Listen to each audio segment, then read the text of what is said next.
Hello everyone. तो हम अभी तक नर्वस सिस्टम में क्या पढ़ चुके हैं? हमने ब्रेन स्टार्ट करा था लास्ट क्लासेस में और उसका क्लासिफिकेशन देख रहे थे हम लोग। तो प्रोजेंसेफलॉन यानी कि जो कि फोर ब्रेन होता है उसके क्लासिफिकेशन हमने स्टार्ट किया था। प्रोजेंसेफलॉन का दो क्लासिफिकेशन होते हैं, टेलेंसेफलॉन और डायेंसेफलॉन। तो टेलेंसेफलॉन से हमने स्टार्ट किया था। टेलेंसेफलॉन में दो चीजें हमने पढ़ी, क्या क्या? सेरिब्रम और बेसल गैंग्लिया हमने कंप्लीट कर लिया था। अब टेलेंसेफलॉन के बाद आता है डायेंसेफलॉन। डायेंसेफलॉन में हम पढ़ेंगे थैलेमस, एपिथैलेमस, हाइपोथैलेमस, मेटाथैलेमस के बारे में और लिम्बिक सिस्टम के बारे में। तो विदाउट वेस्टिंग एनी टाइम आज का टॉपिक स्टार्ट करते हैं, जो कि है डायेंसेफलॉन। और डायेंसेफलॉन में भी हम पहले पढ़ेंगे थैलेमस के बारे में। तो स्टार्ट करते हैं। फर्स्ट क्लासिफिकेशन जो है डायेंसेफलॉन का क्या होता है? हमारा होता है थैलेमस। अब जब स्ट्रक्चर बताया था तो थैलेमस मैंने बताया था कहाँ प्रेजेंट होता है, पर भूल गए होंगे आप सब, तो फिर से देख लो। देखो, ये मैंने बताया था, ये है सेरिब्रम है, ठीक है। ये सेरिब्रम का हमारा है राइट हेमिस्फीयर, ये है लेफ्ट हेमिस्फीयर, ठीक। अब यहाँ पर प्रेजेंट होते हैं दो हमारे कौन से वेंट्रिकल्स? लेटरल वेंट्रिकल्स 1 2, फिर आगे हमारा थर्ड वेंट्रिकल, फोर्थ वेंट्रिकल और नीचे चला जाएगा। अब थर्ड वेंट्रिकल के पास मैंने बताया था, क्योंकि थर्ड वेंट्रिकल जो होता है वो कहाँ प्रेजेंट होता है? Between the thalamus. तो ये जो डम्बल शेप है ये थैलेमस है, दोनों side lateral walls of third ventricle पे प्रेजेंट होता है हमारा थैलेमस। तो ये है हमारा कौन सा स्ट्रक्चर? ये हो गया हमारा थैलेमस। ओके। अब ऊपर प्रेजेंट हो तो उसको हमने बोला यहाँ प्रेजेंट होगा ऊपर, तो ये हो जाएगा एपिथैलेमस। और नीचे जो प्रेजेंट होगा वो हो जाएगा हमारा हाइपोथैलेमस। अब मेटाथैलेमस कहाँ पर होगा? मेटाथैलेमस होता है थैलेमस की पोस्टीरियर वॉल्स पर। तो थैलेमस की यहाँ पर पोस्टीरियर वॉल के पास प्रेजेंट होगा हमारा मेटाथैलेमस।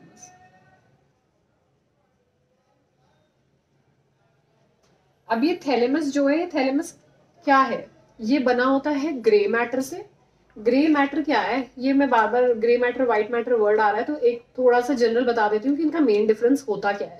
ये जो हमारा व्हाइट मैटर होता है ये बना होता है सेल बॉडीज से मिलकर, और जो ये ग्रे मैटर होता है इसके अंदर होते हैं नर्व फाइबर्स, ठीक है। जो व्हाइट मैटर होगा उसके अंदर होंगी सेल बॉडीज और जो ग्रे मैटर होगा उसके अंदर होंगी nerve fibres.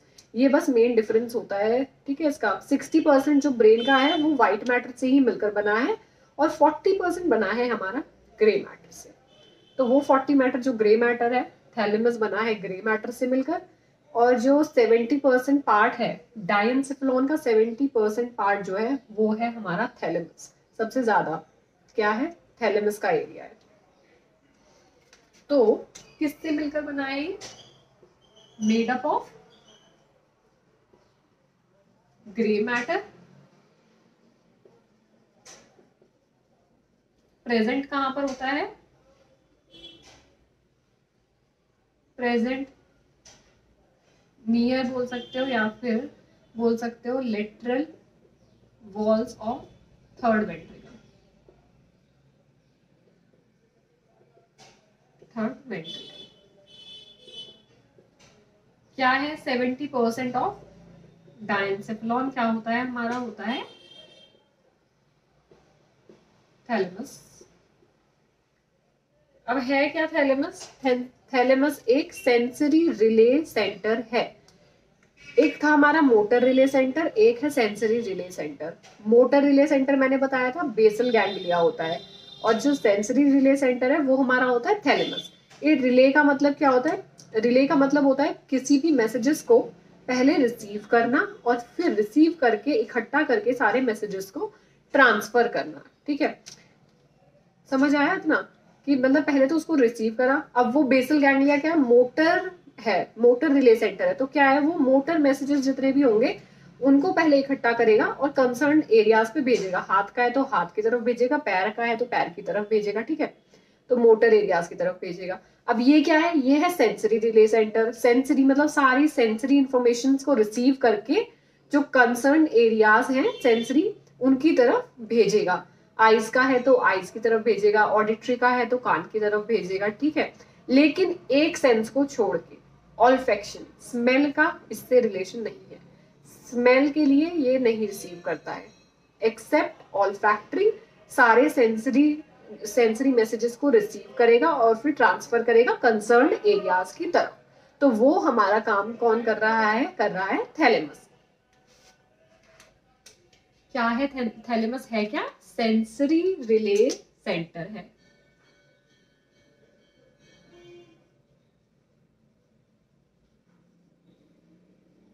Sensory relay centre है मतलब क्या है? Receive all sensory messages except olfactory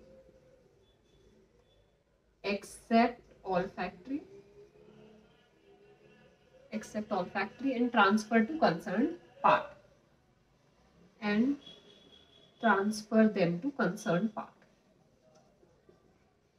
concerned area, concerned part, कुछ भी बोलो। ओके, तो ये होता है हमारा थैलेमस। थैलेमस कहाँ प्रेजेंट है? ये थर्ड वेंट्रिकल की जो लेटरल वॉल्स है वहां पर प्रेजेंट होता है हमारा थैलेमस। 70% पार्ट जो है वो डायनसिफिलॉन का हमारा थैलेमस बना रहा है। सेंसरी रिले सेंटर है, सारी सेंसरी मैसेजेस को रिसीव करता है ऑल्फैक्टरी को छोड़कर और उसको फिर ट्रांसफर करता है कंसर्न्ड एरिया में, और फिर एक्शन होता है सेंसरी वाला, ठीक है। और क्या बताया मैंने कि ग्रे मैटर से मिलकर बना होता है। ग्रे मैटर व्हाइट मैटर में डिफरेंस क्या है? व्हाइट मैटर में होती है सेल बॉडीज, ग्रे मैटर में होती है हमारे नर्व फाइबर्स। तो ये थैलेमस के बारे में इतना ही है। अब नेक्स्ट हम पढ़ते हैं एपिथैलेमस। एपिथैलेमस कहाँ प्रेजेंट होता है? थैलेमस के ऊपर प्रेजेंट है, इसलिए इसको बोला हमने एपिथैलेमस। अब क्या बोला मैंने? एपिथैलेमस प्रेजेंट कहाँ पर है? थैलेमस के ऊपर प्रेजेंट है। क्या है इसके अंदर? है पीनियल ग्लैंड्स हैं। पीनियल ग्लैंड क्या करती हैं? एक मेलेटोनिन है उसको सिक्रीट करती हैं, ठीक है। और एक फंक्शन और क्या है इसका कि जो हमारे सेकेंडरी सेक्सुअल कैरेक्टर्स होते हैं उनको इनहिबिट करती है। क्यों इनहिबिट करती है? मतलब प्यूबर्टी तक इनहिबिट करती है ना। प्यूबर्टी आती है बच्चों में, जब प्यूबर्टी हमारे अंदर आएगी एक मेल में और फीमेल में, तभी तो सेकेंडरी सेक्सुअल कैरेक्टर्स आते हैं, उसी को तो प्यूबर्टी बोलते हैं ना, rising of secondary sexual characters. तो प्यूबर्टी तक उन कैरेक्टर्स को, सेकेंडरी सेक्सुअल कैरेक्टर्स को सप्रेस करके रखना, इनहिबिट करके रखना किसका काम है? हमारे पीनियल ग्लैंड या एपिथैलेमस का काम है। ये हो गई दूसरी बात। अब तीसरी बात क्या काम कर रहा है? ये करता है स्लीप वेक साइकिल को मेंटेन करता है। किस में? बड़ों में नहीं, बड़ों में हाइपोथैलेमस करता है, बच्चों में करता है pineal gland. Sleep wake cycle बोलते हैं, सर्कैडियन रिदम बोलते हैं, एक ही बात है, ठीक है। तो देखते हैं क्या कर रहा है हमारा एपिथैलेमस। एपिथैलेमस क्या करता है? एपिथैलेमस में प्रेजेंट होती हैं pineal glands present on epithalamus,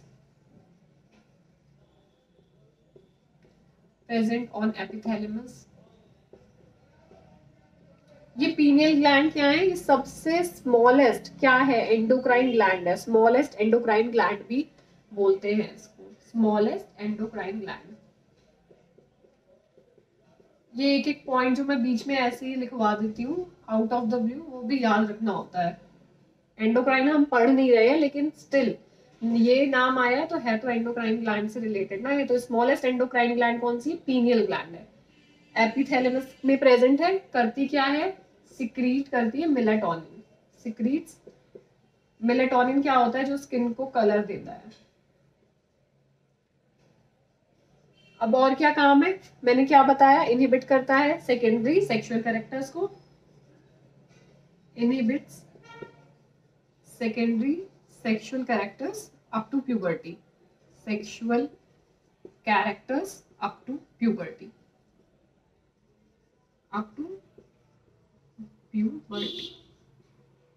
और क्या बोला मैंने? मेंटेन स्लीप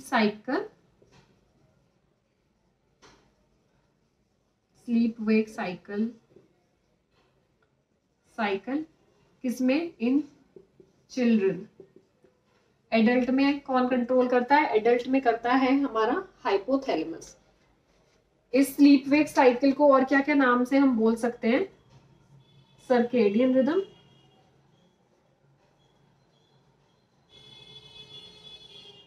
या फिर बायोलॉजिकल क्लॉक भी इसी को बोला जाता है। बायोलॉजिकल क्लॉक बोल लो, सर्केडियन रिदम बोल लो, या स्लीप वेक साइकिल बोल लो, एक ही बात होती है। तो एपिथैलेमस कहाँ प्रेजेंट है? थैलेमस के ऊपर प्रेजेंट है। क्या होता है इसके अंदर? होती है पीनियल ग्लैंड। पीनियल ग्लैंड क्या है? स्मॉलेस्ट एंडोक्राइन ग्लैंड है। क्या सिक्रीट कर रही है? मेलेटोनिन सिक्रीट कर रही है। दूसरा काम क्या कर रही है? स्लीप वेक साइकिल मेंटेन करती है, किसमें? बच्चों में। और तीसरा हमने क्या देखा कि सेकेंडरी सेक्सुअल कैरेक्टर्स को इनहिबिट कर रही है। ये हो गया हमारा एपिथैलेमस। थैलेमस हो गया, एपिथैलेमस हो गया। अब मेटाथैलेमस देखते हैं, उसके बाद देखेंगे हाइपोथैलेमस को। तो नेक्स्ट हमारा है मेटाथैलेमस। मेटाथैलेमस प्रेजेंट कहां पर होता है? लेटरल पोस्टीरियर वॉल जो है थैलेमस की, ये जो थैलेमस है इसके पोस्टीरियर और लेटरल वॉल पर जो प्रेजेंट है वो है हमारा मेटाथैलेमस। मेटाथैलेमस का काम क्या है? ऑडिटरी और विजुअल इंफॉर्मेशन को प्रोसेस करना, तो ये ही एक मेन काम है इसका। पर इसके अंदर दो बॉडीज प्रेजेंट होती है या न्यूक्लियाई वो प्रेजेंट होती है, न्यूक्लियाई बॉडीज, जिसके नाम याद करने जरूरी हैं। एक तो होती है हमारी मीडियल जेनिकुलेट और एक होता है लेटरल जेनिकुलेट। तो देखते हैं क्या बोला मैंने। तीसरा हमारा है मेटाथैलेमस। मेटाथैलेमस प्रेजेंट कहाँ है? Present on posterior, present on posterior lateral wall of thalamus. काम क्या है? Processing of auditory and visual information, auditory and visual information. अब मैंने क्या बोला, इसके अंदर क्या होती है? दो चीजों से मिलकर बना है, made up of nuclei bodies से मिलकर बना है ये बॉडीज, खाली दो टाइप की जो होती हैं, ठीक है। एक होता है हमारा लेटरल जेनिकुलेट, नाम याद रखना जरूरी है इन केस कॉम्पिटिटिव एग्जाम में एमसीक्यू में आए तो। और एक होता है हमारा मीडियल जेनिकुलेट।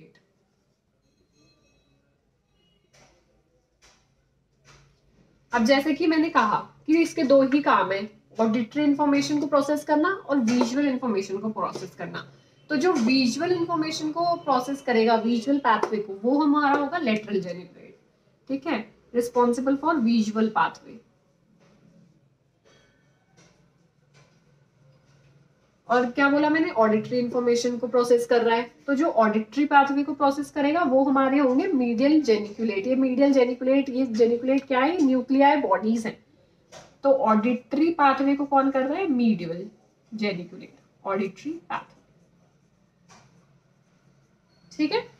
तो मेटाथैलेमस में इतना ही है। क्या बोला मैंने? मेटाथैलेमस कहां पर प्रेजेंट है? पोस्टीरियर लेटरल वॉल पे। किसकी? थैलेमस की पोस्टीरियर लेटरल वॉल पे प्रेजेंट है। ये क्या कर रहा है? ऑडिटरी और सेंसरी, उसको विजुअल इंफॉर्मेशन को प्रोसेस कर रहा है। किसके थ्रू करता है? दो टाइप की न्यूक्लियाई बॉडीज प्रेजेंट होती हैं इसके अंदर, लेटरल जेनिकुलेट जो कि विजुअल पाथवे के लिए रिस्पॉन्सिबल है, मीडियल जेनिकुलेट जो कि ऑडिटरी पाथवे के लिए रिस्पॉन्सिबल है। तो मेटाथैलेमस में बस इतना ही पढ़ना है, इससे ज्यादा कुछ नहीं पढ़ना। इसके आगे कुछ एग्जाम में आएगा भी नहीं आ सकता। अब लास्ट हमारा क्या है इसका? सबसे सबसे ज्यादा इंपॉर्टेंट है जो कि वो है हमारा हाइपोथैलेमस, जिसके सबसे ज्यादा फंक्शंस हैं हमारी बॉडी में। ब्रेन का ऐसा पार्ट है जो मैक्सिमम फंक्शंस कर रहा है, हाइपोथैलेमस। तो अब देखेंगे हम हाइपोथैलेमस को थोड़ा डिटेल में। तो तीसरा क्या है? हाइपोथैलेमस।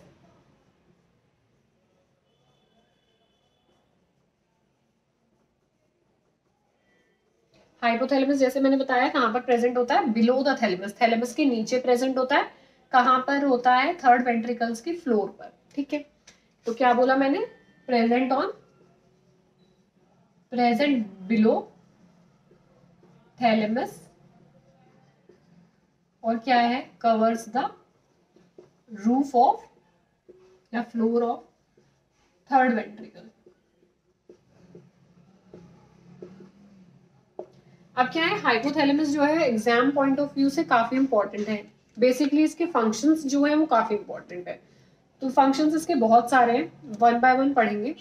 सबसे पहले देखते हैं कि क्या काम है। इसका काम है टेम्परेचर को रेगुलेट करना। टेम्परेचर रेगुलेशन में ये हेल्प करता है ताकि हीमोस्टैसिस जो है, होम्योस्टैसिस जो है वो मेंटेन रहे हमारी बॉडी के अंदर। इंटरनल इन्वायरमेंट और एक्सटर्नल इन्वायरमेंट का बैलेंस रहे हमारी बॉडी में। ठीक है, तो अब क्या है, दो पार्ट होते हैं। सबसे पहला फंक्शन क्या है, फंक्शन लिखो। फंक्शन से सबसे पहले हम क्या पढ़ेंगे, टेम्परेचर रेगुलेशन। टेम्परेचर रेगुलेशन, अब दो पार्ट इसके होते हैं। एक होता है हमारा एंटीरियर हाइपोथैलेमस और एक है पोस्टीरियर हाइपोथैलेमस। क्या बोला मैंने, बाय या तो एंटीरियर हाइपोथैलेमस और एक हमारा है पोस्टीरियर हाइपोथैलेमस।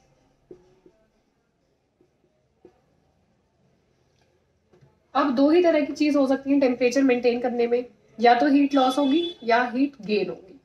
हीट गेन मतलब या तो हीट का प्रोडक्शन होगा या फिर हीट लॉस होगी। अब जो एंटीरियर हाइपोथैलेमस है वो किस में हेल्प करता है, हीट लॉस में, हेल्प्स इन हीट लॉस। और जो पोस्टीरियर हाइपोथैलेमस है वो किस में हेल्प करता है, हीट प्रोडक्शन में। अब ये हीट लॉस और हीट प्रोडक्शन की जरूरत कब पड़ती है बॉडी को, मान लो कि हमारा बॉडी टेम्परेचर बहुत कम है और जो बाहर का इन्वायरमेंटल टेम्परेचर है वो ज्यादा है। तो क्या होगा, अगर बाहर का, मान लो ये हम हैं, ठीक है, अब मानो हमारा तो बॉडी टेम्परेचर 37 डिग्री सेंटीग्रेड है और बाहर का जो इन्वायरमेंटल टेम्परेचर है वो हो गया बहुत ज्यादा। मान लो हो गया ये वो 48 डिग्री सेंटीग्रेड चल रहा है, अभी गर्मी हो रही है तो बहुत ज्यादा टेम्परेचर चल रहा है बाहर, लेकिन हमारी बॉडी का तो 37 डिग्री सेंटीग्रेड ही है।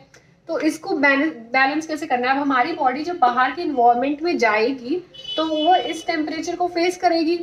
अब इस टेम्परेचर को फेस करा तो क्या हुआ, तो हमारी बॉडी का भी टेम्परेचर बढ़ने लग गया ना।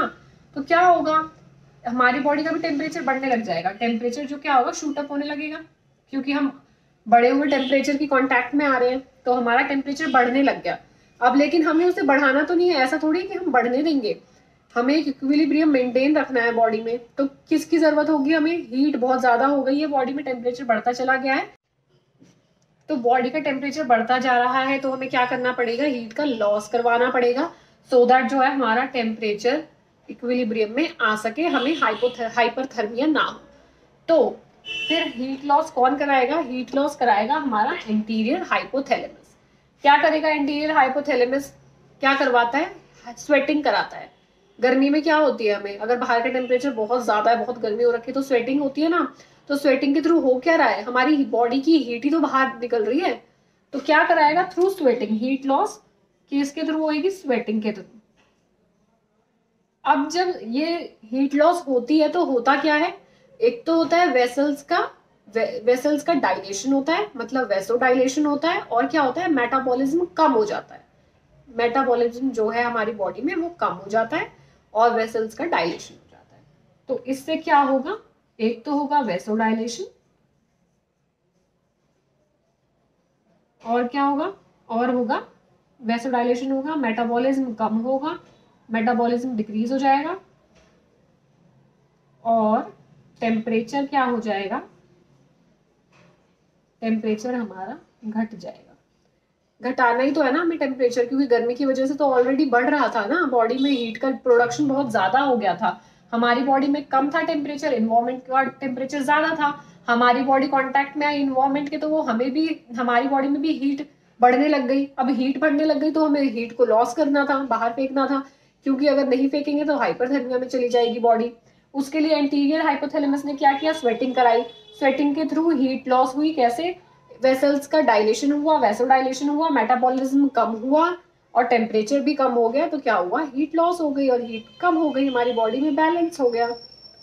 अब दूसरी कंडीशन क्या है, हीट प्रोडक्शन की जरूरत कब पड़ती है। अब हीट प्रोडक्शन की जरूरत कब पड़ेगी, मान लो ये तो हमारी बॉडी का टेम्परेचर है 37 ही रहेगा, 37 डिग्री सेंटीग्रेड है, पर बाहर का टेम्परेचर मान लो 15 डिग्री सेंटीग्रेड हो गया है। तो कम हो गया ना, ये 15 डिग्री सेंटीग्रेड हो गया, ठंड है मतलब बाहर। अब हम निकले घर से बाहर, हम आ गए इन्वायरमेंट के कांटेक्ट में, जहां पर क्या था टेम्परेचर 15 डिग्री सेंटीग्रेड था, पर हमारा टेम्परेचर तो 37 डिग्री सेंटीग्रेड है।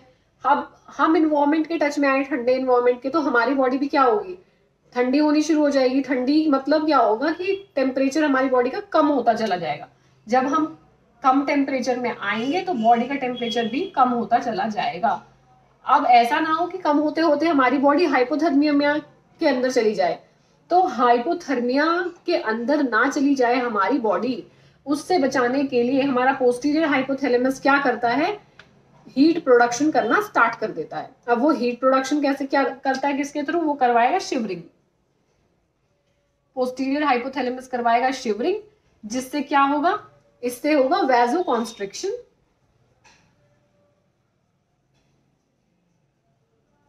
वैजो कॉन्स्ट्रिक्शन होगा, मेटाबॉलिज्म बढ़ेगा और टेम्परेचर भी बढ़ जाएगा। टेम्परेचर भी क्या होगा, जो कम हो रहा था इसकी वजह से वो भी हमारा बढ़ जाएगा और बॉडी क्या है, इक्विलिब्रियम में आ जाएगी, होम्योस्टैसिस हमारा मेंटेन रहेगा। तो ऐसे ये कराता है टेम्परेचर रेगुलेशन, एंटीरियर हाइपोथैलेमस के थ्रू और किसके थ्रू, पोस्टीरियर हाइपोथैलेमस के थ्रू। आई होप ये कॉन्सेप्ट समझ आ गया होगा आपको कि कैसे हीट प्रोडक्शन आता है। अगर हम हमारी बॉडी के टेम्परेचर से ज्यादा वाले टेम्परेचर में जाएंगे तो बॉडी गर्म हो जाएगी। तो मतलब गर्म हो गई मतलब हीट का प्रोडक्शन अंदर ही अंदर ज्यादा होने लग गया। अब हमें हीट कम करानी है, मतलब हीट लॉस कराना है। जब हमें पसीने आते हैं, स्वेटिंग होती है, तो क्या होता है, हीट लॉस होती है ना, तभी तो बॉडी ठंडी होने लगती है ना। तो ज्यादा हो रहा था टेम्परेचर, अब ठंडी होने लग गई, तो मतलब टेम्परेचर कम हो रहा है, अब इक्विलिब्रियम में आ रही है बॉडी। अब क्या दूसरी कंडीशन ये होती है कि हमारे टेम्परेचर ज्यादा होता है, बाहर का कम होता है। अब हम बाहर के टच में आएंगे तो हमारी बॉडी क्या है, हीट हमारी बॉडी में कम होने लगेगी, बॉडी ठंडी होने लगेगी, हाइपोथर्मिया में ना चली जाए। इसलिए हमारा पोस्टीरियर हाइपोथैलेमस क्या करेगा, शिवरिंग कराने लगेगा। शिवरिंग होगी तो क्या होगी, शिवरिंग से होती है हीट प्रोडक्शन, होती है बॉडी के अंदर हीट प्रोडक्शन। अब इसमें दो तीन चीजें और हैं कि जब हीट लॉस होती है तब तो होता है वैसोडाइलेशन, मेटाबॉलिज्म होता है कम, तो टेम्परेचर भी हो जाता है कम। मेटाबॉलिज्म और टेम्परेचर क्या है, डायरेक्टली प्रोपोर्शनल है। हीट प्रोडक्शन में होता है वैसोकॉन्स्ट्रिक्शन, मेटाबॉलिज्म बढ़ जाएगा, टेम्परेचर भी बढ़ जाएगा, क्योंकि हमें बढ़ाना ही है टेम्परेचर ना, है ना। तो ये तो हो गया हीट प्रोडक्शन का मैटर, कि कैसे हीट रेगुलेट, टेम्परेचर रेगुलेट करता है हमारा hypothalamus by the help of its anterior hypothalamus and posterior hypothalamus by heat loss and heat production. Okay, I hope ये concept clear हो गया है। अब हाइपोथैलेमस के और भी फंक्शंस हैं, जैसे कि ये क्या करता है, जो पिट्यूटरी ग्लैंड जो है हमारी, जिन हार्मोन्स को वो सिक्रीट करती है, इनहिबिट करती है या रिलीज करती है, रिलीजिंग हार्मोन और इनहिबिटिंग हार्मोन जो करती है पिट्यूटरी ग्लैंड, उनको कंट्रोल कौन करता है, कंट्रोल करता है हमारा हाइपोथैलेमस, एंटीरियर पिट्यूटरी का। अब पोस्टीरियर पिट्यूटरी में जो हार्मोन स्टोर होते हैं उनका सिंथेसिस कौन करता है, उनका सिंथेसिस करता है हाइपोथैलेमस। पोस्टीरियर पिट्यूटरी में दो ही हार्मोन होते हैं, oxytocin and vasopressin, anti diuretic hormone. तो उनका सिंथेसिस कौन करता है, हाइपोथैलेमस करता है। पिट्यूटरी ग्लैंड जिनको रिलीज और इनहिबिट करता है, उनको कंट्रोल कौन करता है, हाइपोथैलेमस करता है। तो मैंने क्या बोला, ये दूसरा फंक्शन है इसका, क्या करता है ये, control the hormones by hormone of pituitary gland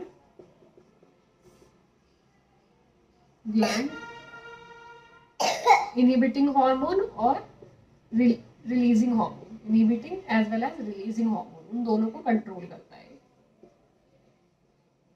ये बाकी हार्मोन्स होते क्या है, ये हम एंडोक्राइन सिस्टम में पढ़ेंगे। और दूसरा क्या करता है ये, synthesis of hormone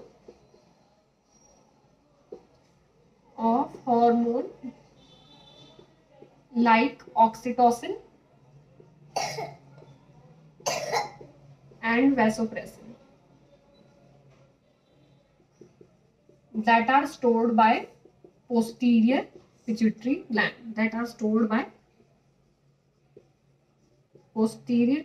gland,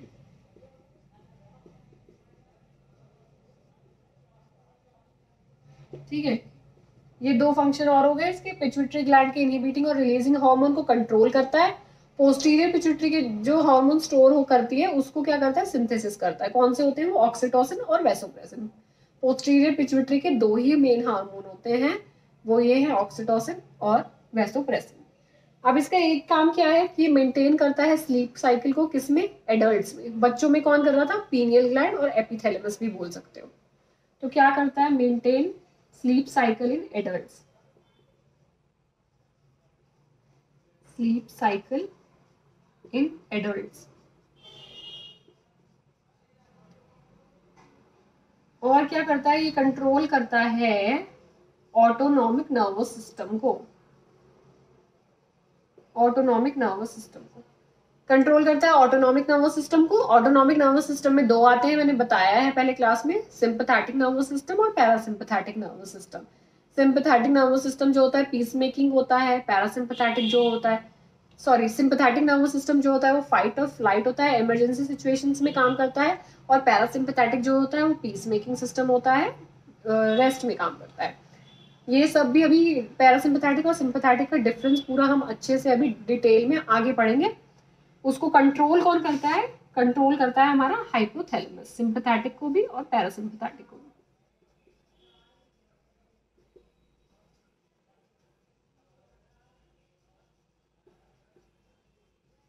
parasympathetic को भी, ठीक है।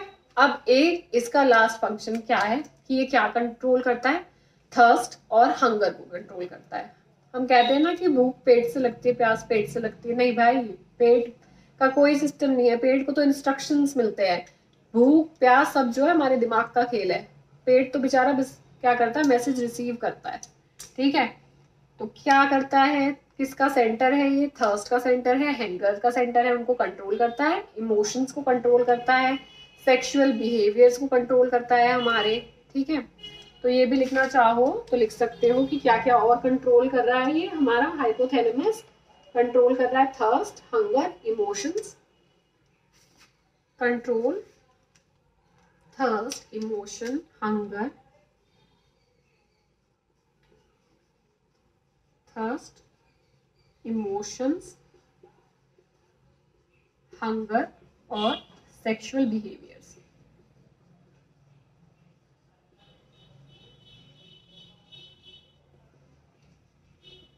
तो ये था हमारा हाइपोथैलेमस के बारे में पूरा। आई होप हाइपोथैलेमस आपको समझ आ गया हो। अगर मेरी क्लास में ये पूरी आपको इतना समझ आ गया तो इससे बाहर से क्वेश्चन कहीं नहीं आएगा, इतना मैं पक्का कह सकती हूँ आपको। सो अगर मेरी क्लास देख रहे हो तो इसको अच्छे से डिटेल में देखो।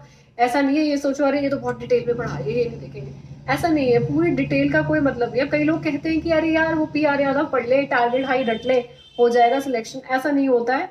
अनटिल और अनलेस आपको बेसिक नॉलेज ही नहीं है ना, आप कभी रिलेट नहीं कर पाओगे क्वेश्चन को, आप ऑप्शंस को रिलेट ही नहीं कर सकते, ठीक है। अब आप इसको रिलेट ही नहीं कर पाओगे। अब ब्रेन में जो स्ट्रक्चर्स हैं वो तो यही पता चलेंगे पढ़ के कि जो ब्रेन के स्ट्रक्चर्स है। अब मान लो वेंट्रिकल्स तो ब्रेन में भी होते हैं, वेंट्रिकल्स हार्ट में भी होते हैं, पर हमें पता होना चाहिए ना कि हार्ट के वेंट्रिकल्स क्या कर रहे हैं और ब्रेन के वेंट्रिकल्स क्या कर रहे हैं। अगर पता ही नहीं है तो फिर वेंट्रिकल तो आपको ब्रेन का भी लगेगा और हार्ट का भी लगेगा, तो क्वेश्चन तो कभी सॉल्व नहीं होगा ना। तो बेसिकली हमें चाहिए क्या, हमें नॉलेज चाहिए, पूरी बेसिक नॉलेज चाहिए नर्सिंग की, ऊपर ऊपर से कुछ नहीं होने वाला है नर्सिंग को जब तक डिटेल में भी नहीं पढ़ोगे। जो लोग कहते हैं कि हो जाता है उनका हो गया होगा शायद लक से, बट नॉलेज के बिना तो नहीं ही हो पाएगा, रट्टू तोता बनने से भी नहीं हो पाएगा। एक बार आपके दिमाग में चीजें बैठ गई कि क्या स्ट्रक्चर क्या है, किस सिस्टम में क्या डिजीज आती है, ये डिसऑर्डर किससे रिलेटेड है, इस स्ट्रक्चर में अगर इस आयरन की या इसकी डिफिशियंसी होगी तो हमारी बॉडी कैसे रिएक्ट करेगी, ये सब चीजें सब दिमाग में बैठ जाएंगी ना, तो सब कुछ अपने आप होता चला जाता है, ठीक है। तो हाइपोथैलेमस में हमने क्या देखा, ये मैं डिमोटिवेट करने के लिए नहीं कह रही थी, पर एक नॉलेज बेसिक होना बहुत जरूरी है। और वैसे भी आप नर्सिंग फील्ड में हो तो उसके बारे में तो होनी ही चाहिए ना नॉलेज, ठीक है। छोड़ो अब हम देखते हैं हमने हाइपोथैलेमस में क्या पढ़ा। हाइपोथैलेमस मैंने बताया कहाँ प्रेजेंट होता है, थैलेमस के नीचे प्रेजेंट होता है, और कहाँ कवर कर रहा है, ये फ्लोर कवर कर रहा है थर्ड वेंट्रिकल का, ठीक है। अब क्या किया, हाइपोथैलेमस के मेन फंक्शन क्या है, temperature regulation, anterior hypothalamus, posterior hypothalamus. Anterior hypothalamus help करता है हीट लॉस में, वैसोडाइलेशन कराता है, मेटाबॉलिज्म कम कराता है, टेम्परेचर कम कराता है, पोस्टीरियर हाइपोथैलेमस क्या करा रहा है, हीट प्रोडक्शन करा रहा है, वैसो कॉन्स्ट्रिक्शन और मेटाबॉलिज्म बढ़ा रहा है, टेम्परेचर को बढ़ा रहा है, हीट रेगुलेट हो गई। अब क्या पढ़ा हमने, कंट्रोल कर रहा है पिट्यूटरी के रिलीजिंग और इनहिबिटिंग हार्मोन्स को। अब पोस्टीरियर पिट्यूटरी जिन हार्मोन्स को स्टोर करती है उनका सिंथेसिस कौन करता है, हाइपोथैलेमस, ऑक्सीटोसिन और वैसोप्रेसिन का। स्लीप साइकिल एडल्ट्स में कौन मेंटेन करता है, हमारा हाइपोथैलेमस। बच्चों में कौन मेंटेन करता है, पीनियल ग्लैंड। आए क्वेश्चन में तो पीनियल ग्लैंड, एपिथैलेमस आए तो एपिथैलेमस। कंट्रोल करता है ऑटोनॉमिक नर्वस सिस्टम को। ऑटोनॉमिक में दो आते हैं हमारे, sympathetic and parasympathetic nervous system. Control करता है थर्स्ट, इमोशन, हंगर और सेक्सुअल बिहेवियर्स को हमारे अंदर। तो ये हमारा डाइसेंसिफिलॉन के थैलेमस वाला पार्ट, थैलेमस, एपिथैलेमस, मेटाथैलेमस और हाइपोथैलेमस कंप्लीट हो गया है।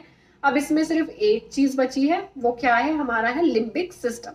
तो बहुत ही छोटा सा टॉपिक है लिम्बिक सिस्टम, सिर्फ एग्जाम पॉइंट ऑफ व्यू से मेन चीज बताऊंगी। तो लिम्बिक सिस्टम भी देख लेते हैं, फिर हमारा पूरा डाइसेंसिफिलॉन जो है ये खत्म हो जाएगा, फिर हम स्टार्ट करेंगे अपना मिड ब्रेन से। लिम्बिक सिस्टम, अभी लिम्बिक सिस्टम कहाँ पर प्रेजेंट होता है, लिम्बिक सिस्टम प्रेजेंट होता है ये लेटरल वॉल्स पर, वेंट्रिकल्स की लेटरल वॉल्स पर प्रेजेंट होता है हमारा लिम्बिक सिस्टम। मतलब लिम्बिक सिस्टम के जो पार्ट्स होंगे वो यहाँ प्रेजेंट कहीं होंगे, ठीक है, लेटरल वॉल्स पे वेंट्रिकल्स की, ठीक है। तो लिम्बिक सिस्टम को हम क्या कहते हैं, हम कहते हैं लिम्बिक सिस्टम को इमोशनल अपैरेटस ऑफ ब्रेन। ऐसा क्यों कहा गया है इसको, इसको इमोशनल अपैरेटस इसलिए कहा गया क्योंकि ये कंट्रोल करता है, रेगुलेट करता है इमोशंस को, जैसे कि लव, अफेक्शन, एंगर, क्राइम। इन इमोशंस को कौन कंट्रोल करता है, हमारा लिम्बिक सिस्टम। तो क्या कहा मैंने, लिम्बिक सिस्टम को क्या बोलते हैं, ये हमारा है emotional apparatus of brain.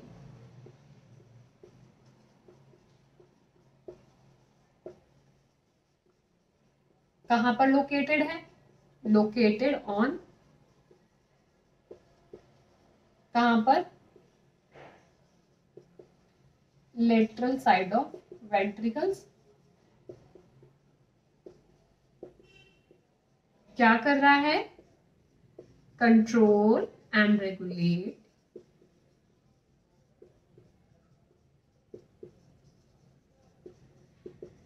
Emotions, like क्या क्या बताया मैंने, लाइक लव, अफेक्शन।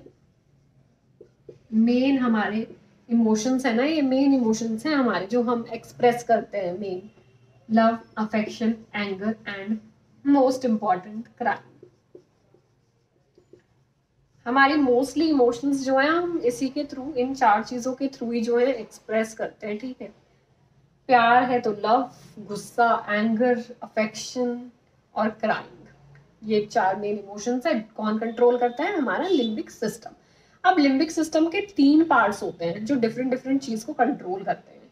देखते हैं क्या है वो तीन पार्ट्स। पहला है अमाइलग्लाडा, दूसरा है हिप्पोकैम्पस और तीसरा हमारा है,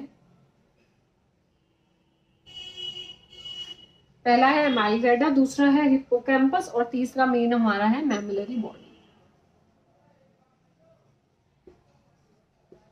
अब ये तीनों क्या करते हैं देखते हैं एक वन वन करके। एमाइलग्लाडा क्या कंट्रोल करता है, एमाइलग्लाडा मेनली हमारे क्या करता है, इमोशंस को कंट्रोल करता है। ये जो लव, अफेक्शन, एंगर, क्राइम वाले इमोशंस है इनको कंट्रोल करता है। तो किसको कंट्रोल करेगा ये सिर्फ रिस्पॉन्सिबल है इमोशंस के लिए। क्या कर रहा है ये, इट कंट्रोल इमोशंस।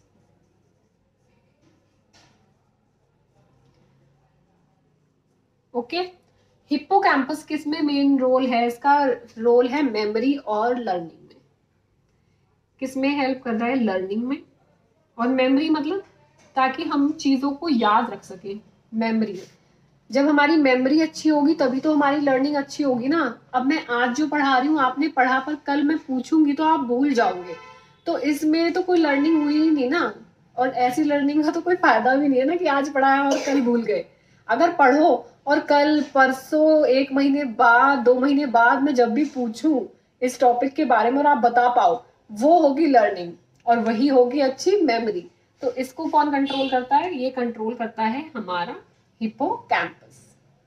तो अपने हिप्पोकैम्पस को स्ट्रॉन्ग बनाओ, हेल्दी रखो, ठीक है। अब मेमोरी बॉडीज क्या करती है, ये करती है रिकलेक्ट मेमोरीज, मतलब कि 4 साल पहले 5 साल पहले भी क्या हुआ वो हम आज भी अगर उसको रिकलेक्ट कर सकते हैं कि हाँ उस टाइम पे मैं उस जगह पे थी या था और मेरे साथ ऐसा हुआ था, मुझे याद है। तो रिकलेक्टिंग मेमोरीज, रिकलेक्ट करने में हेल्प करता है मेमोरीज को। किसमें हेल्प कर रहा है, रिकलेक्टिंग द मेमोरीज। अब एक एमनेसिया होता है रेट्रोग्रेड एमनेसिया, ये हम पढ़ेंगे साइकोलॉजी में, साइकेट्री में, जब साइकेट्री पढ़ेंगे। रेट्रोग्रेड एमनेसिया क्या होता है, जैसे कोई इंसिडेंट हुआ या एक्सीडेंट हुआ, तो एक्सीडेंट से पहले की जो भी मेमोरीज थी ना वो चली गई, समझो मेरी। तो मैं किससे सफर कर रही हूँ, मैं सफर कर रही हूँ रेट्रोग्रेड एमनेसिया से, ठीक है। तो वो किसकी वजह से होता है, वो मतलब ये है कि जब एक्सीडेंट हुआ उस दौरान क्या हुआ, मेरी जो मेमोरी बॉडी थी वो डैमेज हो गई। अब वो डैमेज हो गई तो मैं मेमोरीज को रिकलेक्ट नहीं कर पा रही हूँ। तो ये एंटेरोग्रेड एमनेशिया अगर हुआ तो किसकी वजह से होगा, मेमोरी बॉडी की वजह से होगा। ये सिर्फ मैं इसलिए बता रही हूँ कि कॉम्पिटिटिव एग्जाम में कई बार पूछते हैं कि कौन सा पार्ट का, ब्रेन का पार्ट अफेक्ट हो रहा है, या फिर पूछेंगे लिम्बिक सिस्टम का कौन सा पार्ट अफेक्ट हो रहा है, या सीधा लिम्बिक सिस्टम भी दे देंगे। तो या तो लिम्बिक सिस्टम भी सही होगा, और अगर उसमें मेमोरी बॉडी आए तो मेमोरी बॉडी बिल्कुल एक्यूरेट आंसर होगा। अब रेट्रोग्रेड अमनेशिया एक डिजीज में और होता है, वर्निक्स कॉर्सकोफ साइकोसिस में होता है, ठीक है। तो अगर ये पूछा जाए, ऐसे भी आ सकता है क्वेश्चन कि वर्निक्स कॉर्सकोफ साइकोसिस में एमनेशिया किसकी वजह से होता है, तो वो भी किसकी वजह से ही होगा, मेमोरी बॉडी की वजह से ही होगा। अगर इंजरी, इफ इंजरी, तो it can cause retrograde amnesia. ऐसे इंटर रिलेट करके पढ़ना पड़ता है, अगर इंटर रिलेट नहीं करोगे, मेरे को ये अभी इसलिए बताना पड़ेगा क्योंकि मैं मेमोरी बॉडी अभी बता रही हूँ। अब मैं साइकेट्री में जाके फिर से मेमोरी बॉडी को एक्सप्लेन नहीं करूंगी ना इतना डिटेल में। तो अभी इसके साथ ये याद ही रखना है कि रेट्रोग्रेड एमनेशिया हुआ तो किसकी वजह से हुआ, हमारी मेमोरी बॉडी में कुछ इंजरी हो गई उसकी वजह से। तो ये हमारा लिम्बिक सिस्टम में इतना ही है। इमोशनल अपैरेटस ऑफ ब्रेन है, लोकेटेड कहाँ पर है, लेटरल वॉल्स पे वेंट्रिकल की, कंट्रोल और रेगुलेट करता है इमोशंस को। कौन कौन से इमोशंस होते हैं, मेन हमारे love, affection, anger and crime, 3 इसके पार्ट्स होते हैं। अमाइग्डाला जो कंट्रोल करता है इमोशंस को, रोना, हंसना, प्यार करना, ये सब भी जो हमारे इमोशंस हैं, गुस्सा करना, ये कंट्रोल करता है अमाइग्डाला हमारा ब्रेन का। और हिप्पोकैम्पस क्या करता है, लर्निंग और मेमोरी में हेल्प करता है, चीजों को याद करने में, अच्छी मेमोरी करने में, स्ट्रॉन्ग मेमोरी बनाने में। मेमोरी बॉडी क्या करती है, रिकलेक्ट करती है मेमोरीज को। और अगर रेट्रोग्रेड एमनेशिया हुआ है तो किसकी वजह से होगा, हमेशा मेमोरी बॉडी में कुछ प्रॉब्लम रही होगी उसकी वजह से रहा होगा। ओके, तो ये हमारा लिम्बिक सिस्टम के साथ साथ हमारा खत्म हो गया है ब्रेन का डायनसेफेलॉन। ब्रेन के किसका पार्ट का, प्रोजेंसेफेलॉन यानी कि फोर ब्रेन, उसका हमारा डायनसेफेलॉन भी खत्म हो गया। हमारा प्रोजेंसेफेलॉन पूरा ही खत्म हो चुका है क्योंकि हमने उसमें टेलेंसेफेलॉन, सेरेब्रम और बेसल गैंग्लिया पहले ही पढ़ लिया था। आज हमने पढ़ा उसमें डायनसेफेलॉन। तो थैलेमस के बारे में जैसे मैंने बताया, थैलेमस कहाँ प्रेजेंट होता है, प्रेजेंट होता है लेटरल वॉल पे, थर्ड वेंट्रिकल्स की, डबल शेप, किसका बना होता है, ग्रे मैटर का बना होता है। 70% जो डायसेंसेफेलॉन का वो होता है हमारा थैलेमस। थैलेमस है क्या, एक सेंसरी रिले न्यूरॉन है, क्या कर रहा है, सारे सेंसर्स को रिसीव कर रहा है और फिर ट्रांसफर कर रहा है कंसर्न एरिया में। एक्सेप्ट कौन सा सेंसरी नहीं रिसीव करता है, ये करता नहीं है, ऑल्फैक्टरी को नहीं, ऑल्फैक्टरी छोड़ के बाकी सारे सेंसेस को। ये हमारा थैलेमस हो गया। उसके बाद हमने पढ़ा एपिथैलेमस। एपिथैलेमस कहाँ पे प्रेजेंट होता है, थैलेमस के ऊपर। एपिथैलेमस के अंदर क्या होती है, पीनियल ग्लैंड्स। पीनियल ग्लैंड क्या है, स्मॉलेस्ट एंडोक्राइन ग्लैंड है हमारा। करता क्या है, मेलेटोनिन को सिक्रीट करता है और क्या करता है, सेकेंडरी सेक्सुअल कैरेक्टर्स को इनहिबिट करता है प्यूबर्टी तक, और स्लीप वेक साइकिल को मेंटेन करता है बच्चों में मेंटेन करता है। ये हमारा एपिथैलेमस हो गया। तीसरा हमने पढ़ा मेटाथैलेमस। मेटाथैलेमस कहाँ पे प्रेजेंट है, मेटाथैलेमस प्रेजेंट है थैलेमस के पोस्टीरियर लेटरल पार्ट में। मेटाथैलेमस करता क्या है, प्रोसेस करता है ऑडिटरी और विजुअल पैथवेज को प्रोसेस करता है।